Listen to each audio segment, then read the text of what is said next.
Mesdames, Messieurs, bonjour. Nous sommes avec l'ambassadeur de la République fédérale de Russie au Cameroun et en Guinée équatoriale, son Excellence Nikolai Rati-Borinski, sur les antennes d'Afrique Média.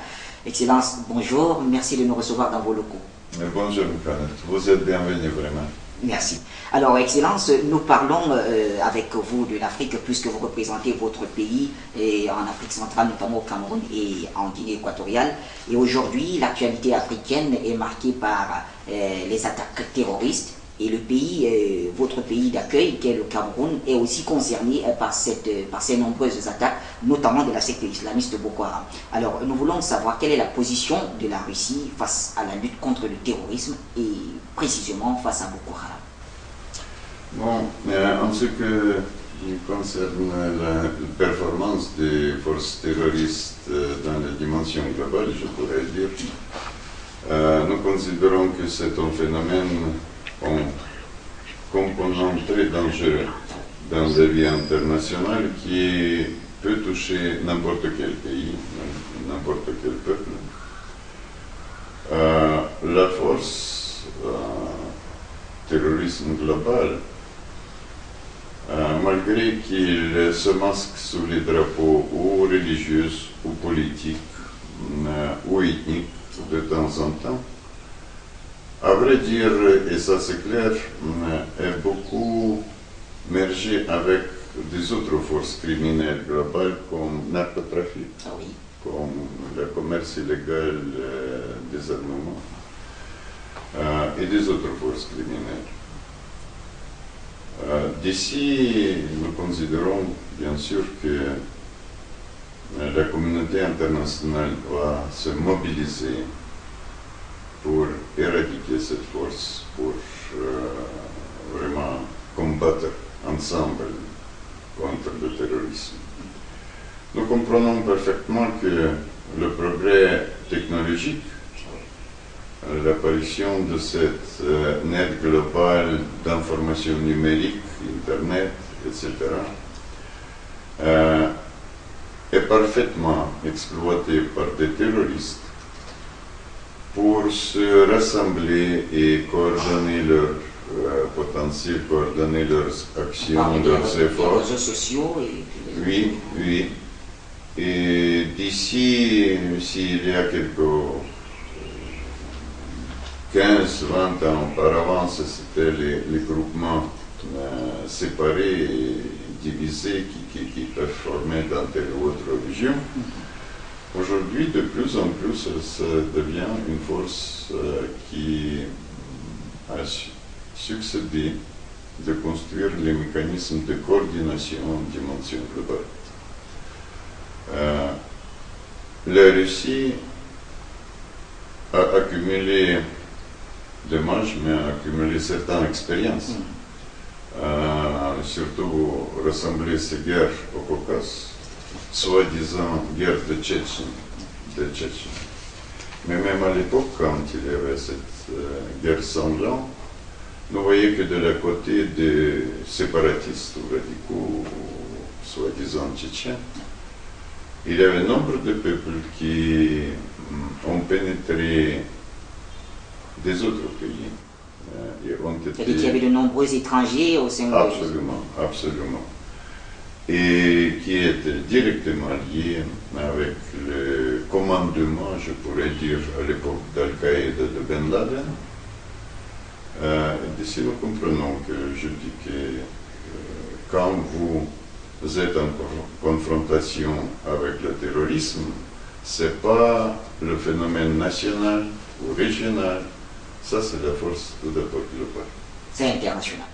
Alors, Excellence, Moscou a promis d'aider le Cameroun et tous les autres pays de la sous-région dans ce combat, et Moscou a tenu sa promesse, il faut le dire, à travers la visite du vice-ministre des situations d'urgence qui était à Yaoundé. On a reçu plusieurs images et Yaoundé a donc reçu ces dons-là. Mais peut-on avoir une idée du contenu de l'aide russe?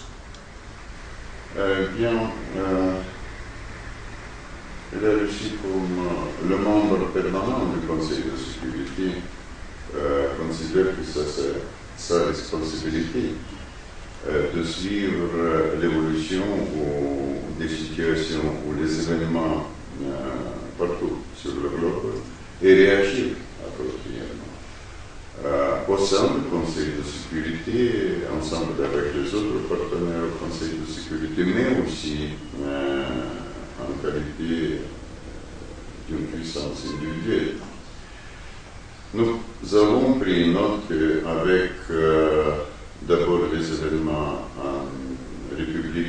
dans les républiques centrafricaines et après avec l'apparition à l'horizon de ce phénomène de Boko Haram, le Cameroun, qui est connu en Russie comme un pays pacifique et stable, un îlot, je pourrais dire, de stabilité dans cette région d'Afrique de l'Ouest et Afrique centrale, s'est trouvé assez rapidement dans l'entourage géostratégique assez négatif, assez dangereux, et que la sécurité de ce pays est beaucoup en danger. Nous voyons aussi que, comme le résultat des événements dans les républiques centrafricaines et après avec les activités de Boko Haram qui a déployé la vraie guerre contre certains pays comme Cameroun, Tchad, Niger et les autres, énorme enflure des réfugiés ont trouvé l'abri dans votre pays. Nous sommes réalistes pour comprendre que bien sûr les institutions onusiennes et les organisations internationales assistent en ce qui concerne la maintenance des réfugiés. Mais c'est normal, et toujours c'est comme ça, que le poids primordial de ce problème tombe toujours aux épaules des autorités locales et au budget, dans ce cas, au budget camerounais.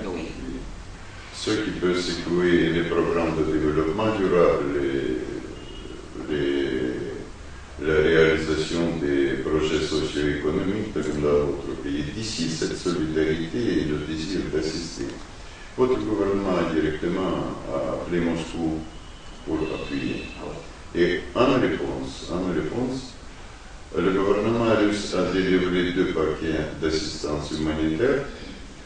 La première, ça c'est pour renforcer et consolider votre service national de protection civile. Le service qui doit professionnellement agir et dans les cas des calamités naturelles et dans les cas des accidents ou quelques problèmes technogènes, mais aussi quand il s'agit des conflits, des influx de réfugiés, des problèmes de peuples déplacés, dans le cadre des combats militaires qui, comme résultat, ont la destruction de l'État, destruction des objets d'infrastructure, etc. La force nationale de protection civile doit être vraiment professionnelle et efficace. Alors, en ce sujet, tant plus, excusez que existe l'Organisation internationale de défense civile, et là, Cameroun est président de l'Assemblée et on citoyen russe est secrétaire général de cette organisation. Alors, au sein de cette organisation, nous avons une coopération très étroite et fructueuse et étroite, vraiment.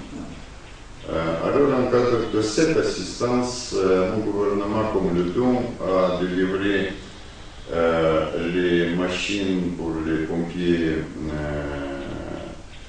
sapeurs et machines de sauvetage.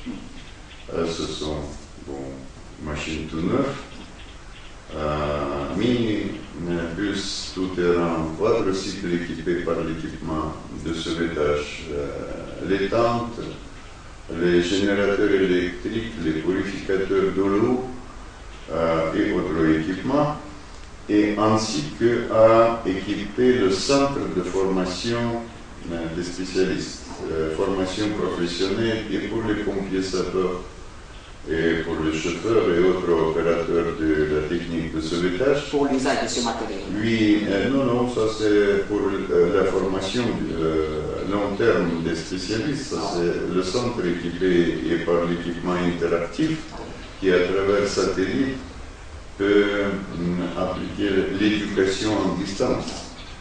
Et centre équipé par des simulateurs électroniques, ça c'est vraiment un centre assez moderne. Autre paquet de l'assistance était directement adressé aux réfugiés qui sont entre 250 ou 300 000 aujourd'hui. Ça c'est un grand nombre de Nigeria et de la République centrafricaine. Alors il s'agit tout d'abord d'alimentation. La Russie a délivré à peu près 400 tonnes de l'huile de tournesol bouteillée et 1500 tonnes de la farine de blé. La première délivrance a eu lieu le 19 ou le 20 février récemment avec l'arrivée d'avions de cargo du ministère des Urgences de la Russie.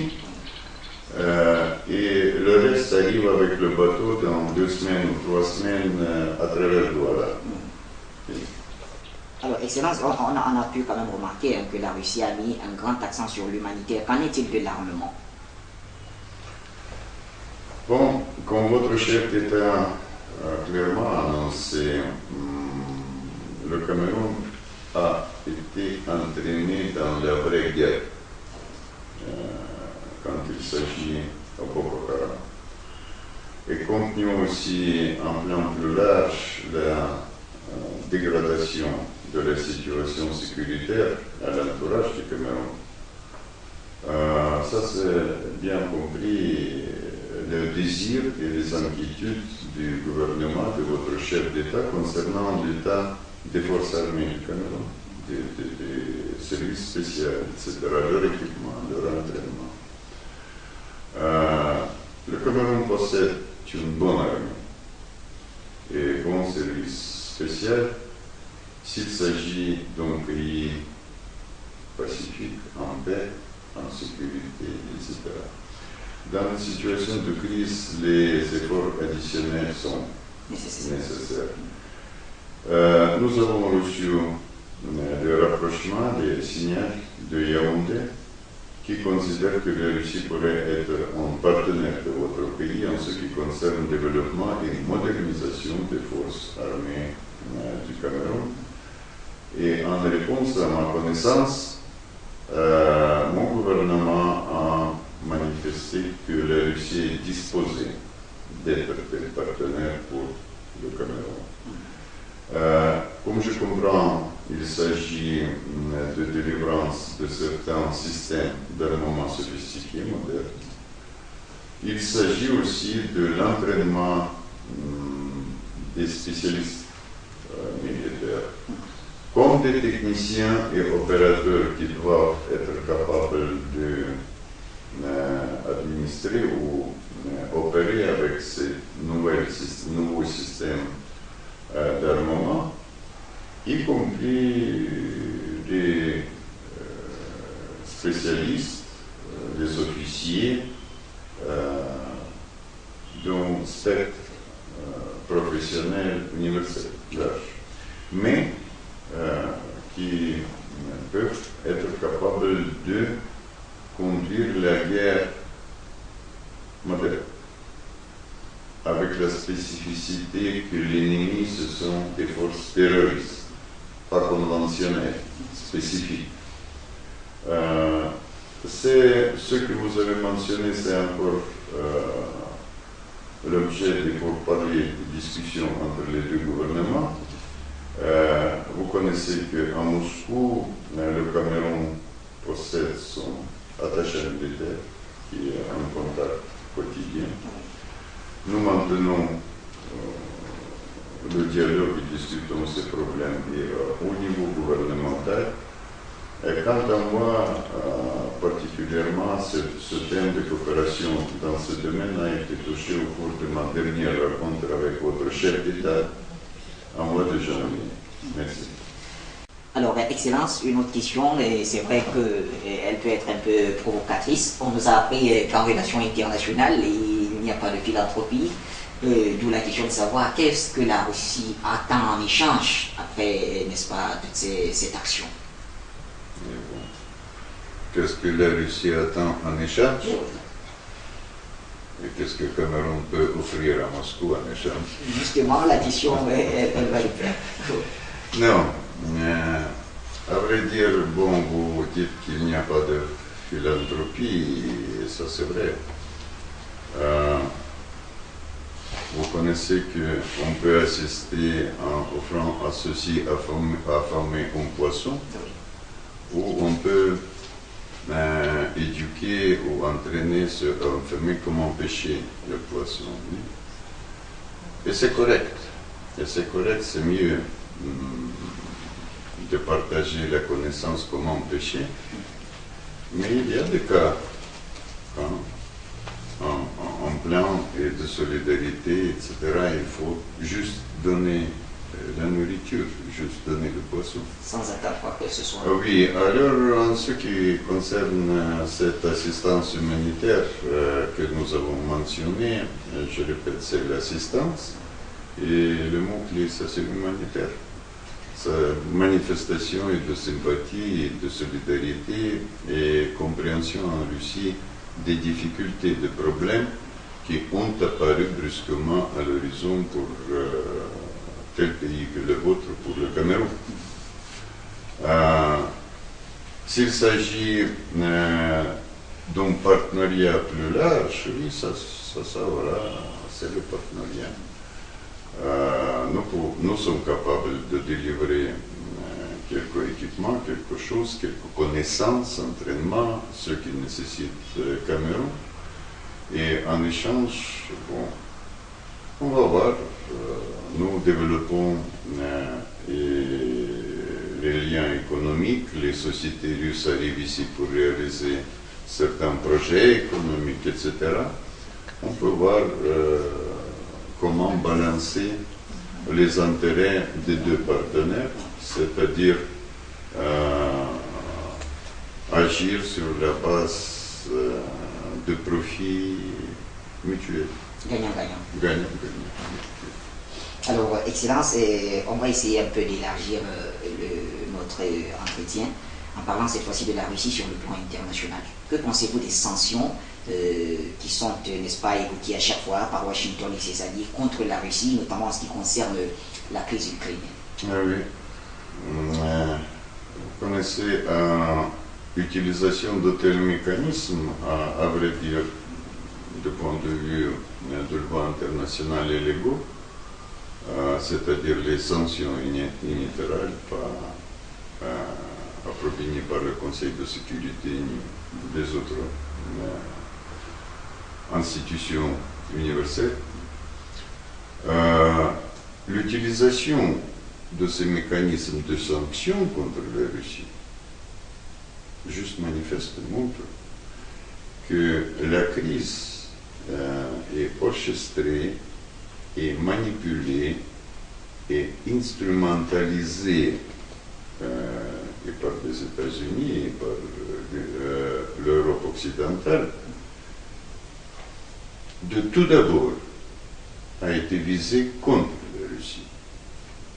Ce n'est pas une crise isolée, c'est quelques actions qui, en plan général, démarchent, mais est instrumentalisée comme une action contre la Russie. Mais à ma compréhension, pas seulement contre la Russie. Vous connaissez, comme vous avez raison à mentionner, que les joueurs, grands joueurs sur la scène internationale, souvent poursuivent leur intérêt égoïste. Et alors, bon, nous pouvons parler sur la communauté occidentale, y compris les États-Unis et les pays d'Europe occidentale. mais nous pouvons parler sur les intérêts spécifiques américains. Et il paraît, d'après tous les analystes, que les États-Unis sont intéressés d'affaiblir, pas seulement d'affaiblir la Russie, mais aussi de séparer la communauté d'Europe de l'Ouest et les marchés et les économies de l'Europe de l'Ouest de celle de Russie, et par le même affaiblir et les Européens. Les affaiblir et ainsi discipliner, je pourrais dire, et subordonner, et faire plus loyal en ce qui concerne... Est-ce qu'on pourrait parler de recoloniser? Je ne pense pas que quand il s'agit de l'Europe occidentale, que les Américains peuvent recoloniser cette communauté. Mais bien sûr que les États-Unis ne sont pas intéressés que la communauté d'Europe de l'Ouest, représentée par l'Union européenne, pourrait jouer le rôle d'un acteur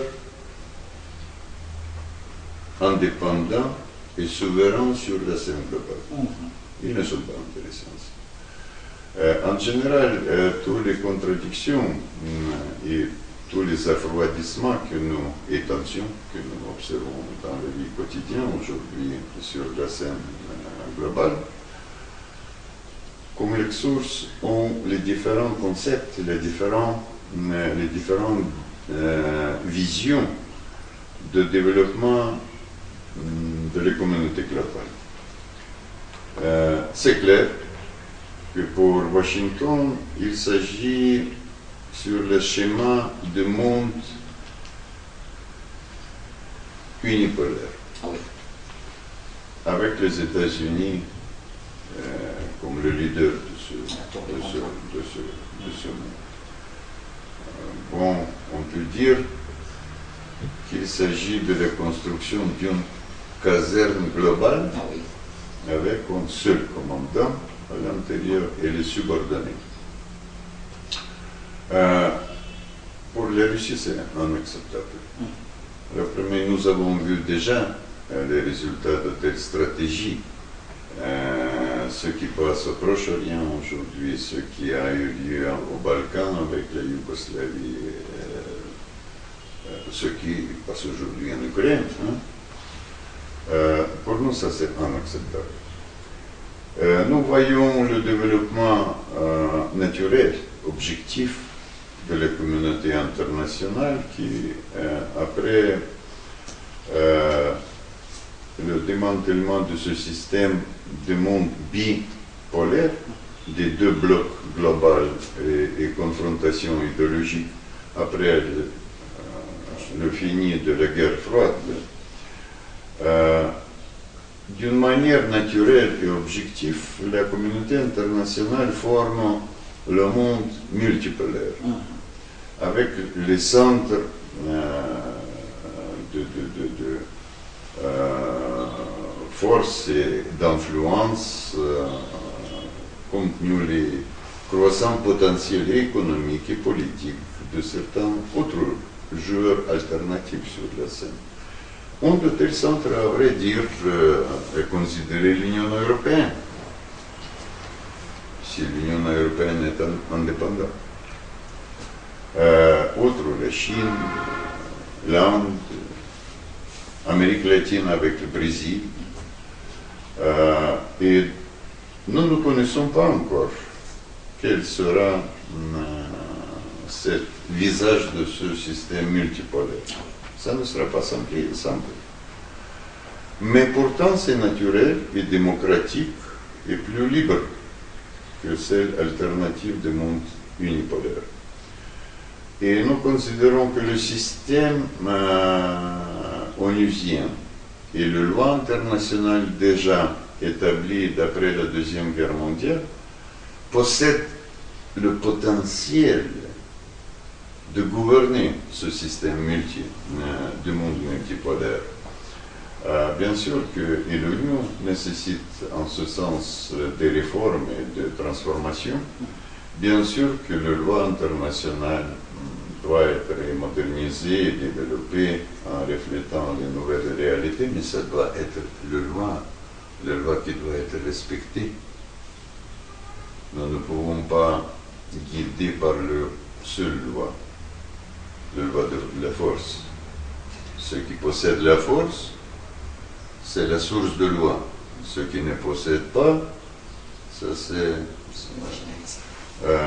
sujet, subordonné et tous. Nous ne pouvons pas accepter cette thèse. Et d'ici les contradictions, ici les mêmes tensions entre la Russie et dans les réalités d'aujourd'hui et Washington. Mais cette confrontation jamais n'était pas le choix de la Russie. Si vous vous souvenez, il y a 2 ou 3 ans, mon président Poutine a publié dans le journal New York Times l'article. Il a alarmé les Américains concernant le danger de cette philosophie, de cette psychologie d'une nation exclusive. Ce qui est vraiment la subculture qui est très observée aujourd'hui aux États-Unis. Les États-Unis, les Américains sont exclusifs. Ils ne sont pas comme les autres. Ils sont beaucoup mieux. Ils sont différents. Vous ne pouvez pas jamais être égaux avec eux. Vous pouvez seulement suivre leur exemple ou attendre leur ordre et exécuter ces ordres. Pour la Russie, c'est inacceptable. Si imaginer cette monde, c'est un monde assez étouffant, je pourrais dire. Merci. Alors, Excellence, les États-Unis et la Russie ont des points de vue très divergents en ce qui concerne l'Ukraine. On a retrouvé toutes ces 2 grandes nations, au moment d'aider, n'est-ce pas, dans la lutte contre Boko Haram. Comment est-ce qu'on peut comprendre ça? Est-ce qu'on peut y voir une sorte de guerre de positionnement sur le continent africain? De nouveau, je voudrais répéter que s'il s'agit sur quelques tensions entre les États-Unis et la Russie, de tout d'abord, nous sommes prêts à répondre. Plus cette tension va croître, il n'y a pas ici de limite à la réponse authentique et dure de la part de Russie. Mais tout d'abord, ça n'était pas le choix de la Russie. Au contraire, nous sommes disposés à coopérer, surtout quand il s'agit sur la réponse ou la lutte pour l'ennemi universel global, qui est le terrorisme. Ici, la Russie est ouverte pour la consolidation des efforts et pour la coopération avec tous nos partenaires, y compris avec les Occidentaux, avec les États-Unis, etc.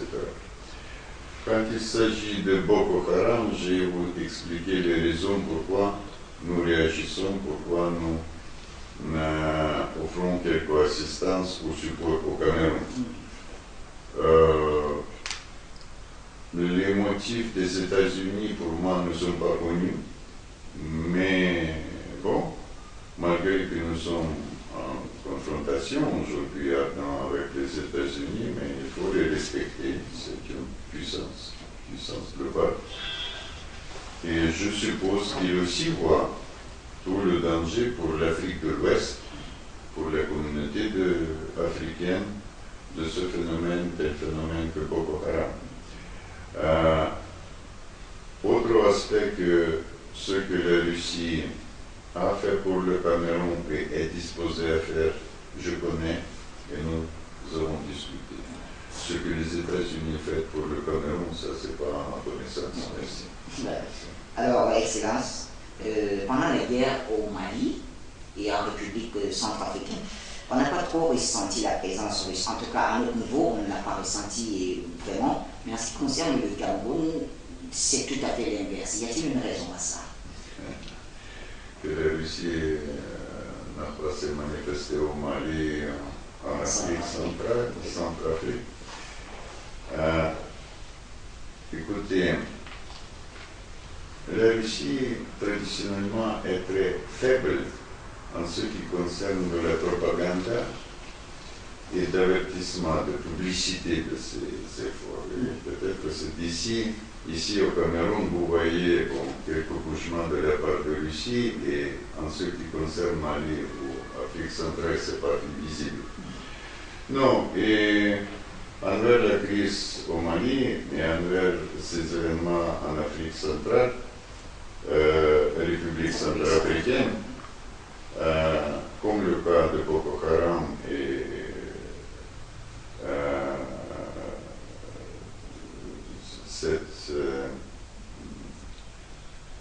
le cas de Cameroun, tout d'abord, je dis, nous suivons tous les événements et nous réagissons comme le membre permanent du Conseil de sécurité. Vous connaissez, c'est très important d'avoir l'unanimité au Conseil de sécurité. Autrement, vous ne pouvez pas adopter aucune résolution, aucune solution. Et ici, ça c'est vraiment la bonne volonté est nécessaire de la part, tout d'abord, de ces 5 permanents, de chacun. C'est le premier. Le deuxième, bon, prenons Mali. Nous aussi observé cette dégradation de la situation, surtout après la chute du gouvernement de Kadhafi, l'assassinat de Muammar Kadhafi en Libye. Cette dégradation de la situation vers la zone de Sahel, de Saqqara, etc. Nous suivons ça. Et en plan bilatéral, il y avait vraiment les mesures qu'entreprenaient Bamako et Moscou ensemble. Vous pouvez, si vous vous souvenez, après le coup d'État, juste après, quand ce capitaine Sanogo a pris le pouvoir, immédiatement le bateau a été arrêté en Conakry, le bateau chargé de munitions, d'armement, etc., l'armement russe, qui a été adressé au président Amadou Touré, et qui est juste arrivé après le coup d'État. Alors vous voyez qu'à travers la coopération bilatérale, il y avait des efforts pour renforcer l'armée malienne, pour la faire capable. Afrique centrale, Centrafrique, bon, même l'assistance offerte au Cameroun, une partie est adressée juste aux réfugiés, y compris réfugiés centrafricains. Mais vous connaissez que la mission onusienne de maintenance de paix a été déployée en Afrique centrale, en République centrafricaine. Vous connaissez que tout équipement et tous les contingents de cette opération ont été amenés à Bangui par des avions russes. C'est pas russe. Alors, nous faisons quelque chose, mais on ne voit ça à travers les publicités ou à travers les médias, etc. Cameroun, c'est Cameroun, vraiment. Je répète, nous avons reçu l'appel direct de votre gouvernement et nous répondons d'une manière et mesure que nous sommes capables. Bien sûr que n'attendez pas qu'il y aura quelques commandes. Tomber, je connais ses limites économiques et autres. Mais au sein de ces limites, nous sommes capables de supporter nos amis, et c'est le cas pour Cameroun. La Russie est confrontée, il faut le dire, depuis longtemps à l'islamisme radical, notamment dans le Caucase russe. Alors, quelle est l'expérience de la Russie dans ce sens-là et comment est-ce que les Africains pourraient bénéficier de cette expérience russe? J'ai mentionné que nous considérons ces soi-disant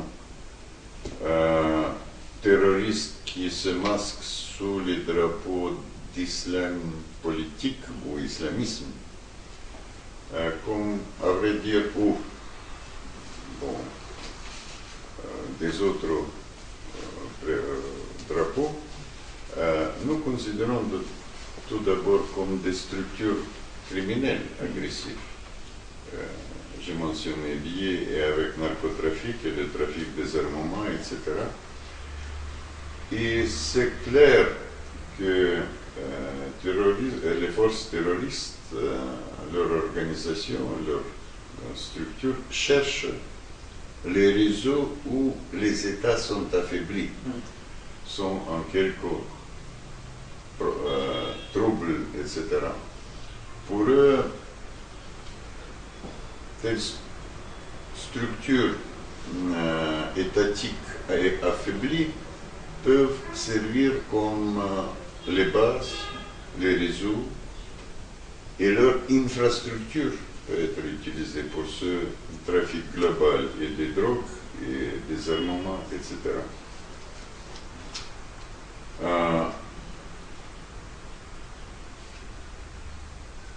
Autre chose, pourquoi les islamistes, le terrorisme a choisi de se colorer dans les couleurs d'islam. Il faut reconnaître vraiment, pour longtemps, le problème palestinien n'est pas résolu. Oui. Ça touche beaucoup la communauté arabe, le Proche-Orient, etc.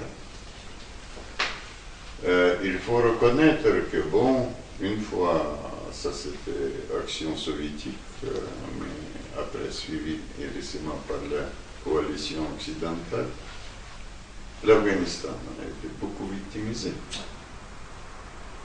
Je ne serai pas ici mentionné le cas irakien,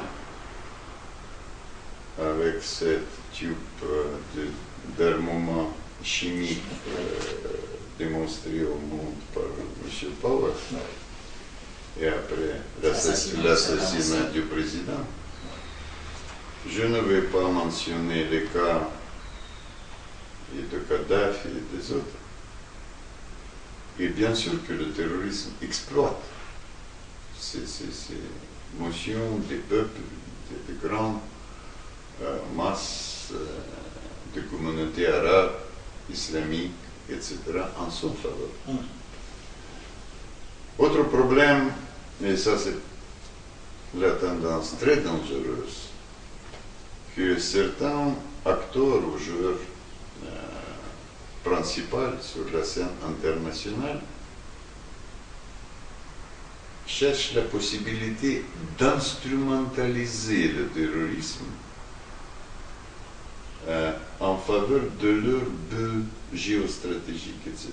C'est-à-dire de diviser les terroristes aux terroristes bons et terroristes mauvais. Et ça, c'est très dangereux. Nous avons vu ça récemment en Syrie. Vous vous rassemblez comment soi-disant opposition a été traitée par nos partenaires occidentaux et de certains pays de Golfe. Les opposants qui toujours constituent 2/3 de l'État islamique. Les défis, les faiblesses, les actions illégitimes de la part de la communauté internationale, comme les tentatives de destituer les gouvernements légaux, constitutionnels, de changer les gouvernements, les leaders dans des pays souverains, indépendants, ça c'est une nourriture parfaite pour les radicaux et pour les terroristes. Et toujours ça œuvre d'après le loi de boomerang. Je suis très suspicieux quand je observe la performance de Boko Haram à ce sujet. Il y en a là des essais d'interpréter cette force comme le phénomène national nigérien. Oui. Mais non, ça c'est clair que non. nous voyons les sources de les systèmes logistiques de Boko Haram, les sources de réception et d'équipement le plus sophistiqué et moderne, et performance au rang de Boko Haram, des spécialistes, des professionnels de haute qualité. Ça n'apparaît pas dans des forêts, hein? Ça n'apparaît pas dans des villages. Quelqu'un a entraîné et préparé ces spécialistes de haute qualité de Boko Haram. Financement, autre aspect. Mais en fait, ce phénomène assez, je suis assez suspicieux quand je réfléchis à tous ces aspects de ce, qu'est-ce que c'est que Boko Haram? Qui instrumentalise cette force et quel but il poursuit? J'ai vu aussi les analyses coïncidentes des politologues et des observateurs ici qui ont peur la même vision également. Que la Nigeria peut être divisée comme ça c'était le cas du Soudan. Que toute cette région d'Afrique centrale et occidentale peut être secouée et ajouter beaucoup au problème du continent africain. Alors, si je peux vraiment alerter au sujet de Boko Haram d'après l'expérience de Russie, ça c'est être vigilant si cette force n'est pas instrument de quelque autre force globale, etc. Ça c'est une chose. Vous avez mentionné l'Ukraine. Vraiment la crise est très grave, très contradictoire, sanglant, etc. Et ne peut pas exclure que dans quelques temps, nous verrons en Ukraine le grand réseau terroriste au centre de l'Europe.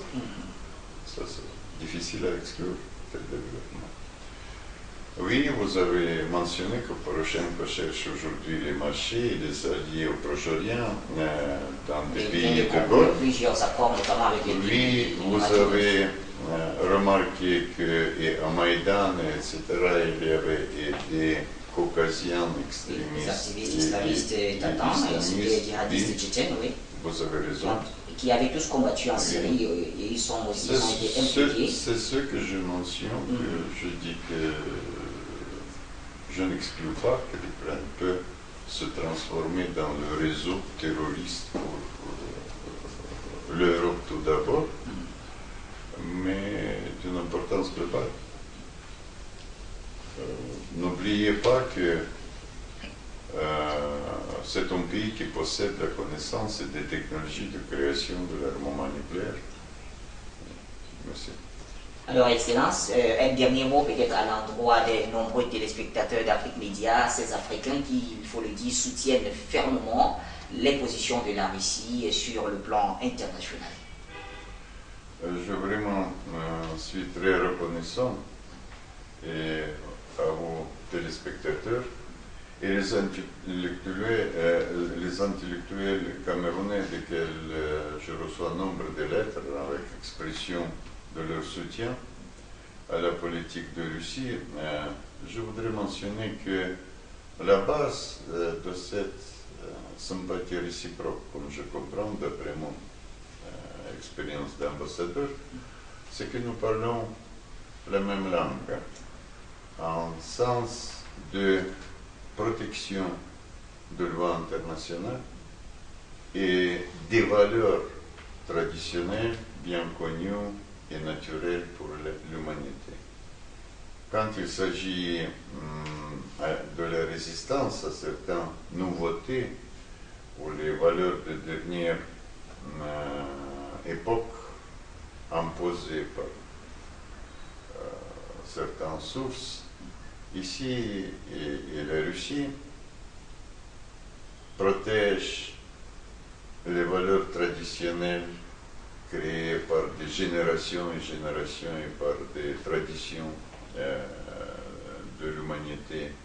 Et les Africains sont à la même côté. Je répète, nous sommes intéressés de protéger le système de loi international et nous sommes intéressés de protéger et développer l'ordre et le système symbolisé par l'Union. Ici, nous sommes vraiment ensemble. Je voudrais souhaiter aux Camerounais et au peuple camerounais de bons succès dans leur émergence socio-économique.